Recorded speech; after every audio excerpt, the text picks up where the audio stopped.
Week 3 is done, and I did something exceptionally stupid today. I was going down the steps this morning, and I rolled the crap out of my ankle. I missed a step. So, running was brutal. I just ran 1 mile, but I did it slowly, so I didn't break my record today. But I did get the cardio done. I did get my steps done. I did everything I needed to do. We're sticking to the plan, continuing to lose weight. Not quite to 185, but I have a feeling we'll be there before too long. So I'm happy with the progress. We're down 6 pounds. In 3 weeks, that's 2 pounds a week. That's pretty decent. I'm happy about it. I also got a new haircut because my hair was growing out too long. I like having my hair really, really short. But I am noticing that when they cut my hair, there was grays. I didn't like that very much.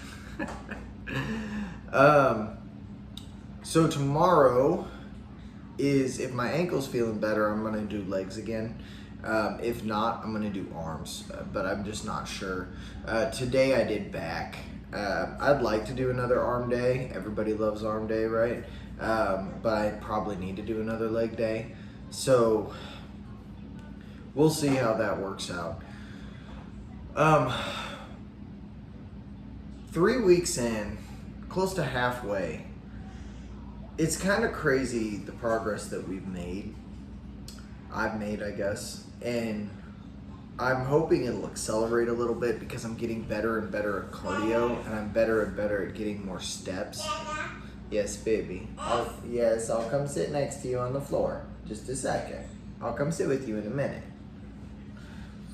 I've been more consistent with my steps. I'm going up from averaging about 8,000 to about 10 or 11. And that's important because on top of the cardio and the weights, she's sitting here wanting me to sit on the floor with her. On top of the cardio, the weights, the eating and all of that, just staying active is such a big deal. And the more active you are, the easier it is to be active. So I'm prioritizing walks. We just did a walk. We did a walk this morning, did cardio. And since I have such a sedentary job, that counteracts the, sitting still. And I do feel better. I'm still not getting near as much sleep as I would like. Things are crazy. But you know what? It is what it is. And I'm hoping that before too long, once this show is over, I'll be able to get another hour or so of sleep. Yes. Oh, the water, yeah. I could edit that sort of thing out, but I like to leave it because, the target of this video is people who are parents and have busy lives trying to stay fit. And this is part of it. Like, this is, not only trying to stay fit, trying to have hobbies, trying to do anything. This is part of it. And, realizing that you come up second to, especially as a man, you come second to the rest of your family. Don't get it twisted. That's how it should be. It's a difficult thing, but at the same time, it's a good challenge. So I'm all for it. I enjoy, the challenge of how can I be better. Being better, I don't know. Being better is so subjective, but to me, it just means like being a better better dad, being in better shape, gonna be around longer for my daughter. That's kind of dark, but I want to be here to see her, for another 50 years. I want that to be a thing. So today, somebody left a comment and they asked about, getting started, how fast can you lose body fat and those sorts of things. And it made me think about a couple of things that I learned in school. When you first get started trying to get back in shape or get in shape for the first time, what matters is genetics and also if you've ever been fit before. Because if you've been fit before, I'm not entirely sure why, like muscle memory is a thing. You probably have a higher muscle mass, your metabolism's probably faster, but it's easier to get back in shape than it is to get in shape the first time. So this particular guy asked how long it would take, and it just varies, but the things that you can control them. Drink enough water. Don't take stupid supplements and go for the, spending hundreds and hundreds of dollars on different things that the internet says you need. You get some creatine, you're okay. Just Take your creatine, take your multivitamin. You don't need all the rest of the stuff. Control your diet, make it sustainable. You know, I've said this before, as much as, you know, Greg Doucette is a drama whore, his cookbook is great. Not necessarily his specific cookbook, but cookbooks like that are, you know, a lot of options and, you know, ways for you to sustainably eat a healthy diet, or at least a low calorie diet. But what's even more important, you know, the National Academy of Sports Medicine, NASM, or is it NCS? Wait a minute. Now I can't think of it. It's National College of Sports Medicine, NCSM. I think that's what it is. God, I haven't thought about that since sophomore year of college. It's been a long time. They've got a calorie calculator online that'll tell, and there's a lot of different versions of it. It's not just them. I just know that they're reliable.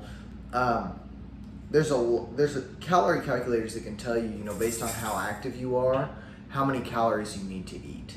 Like, I'm losing weight pretty quickly at about 2,500 calories a day.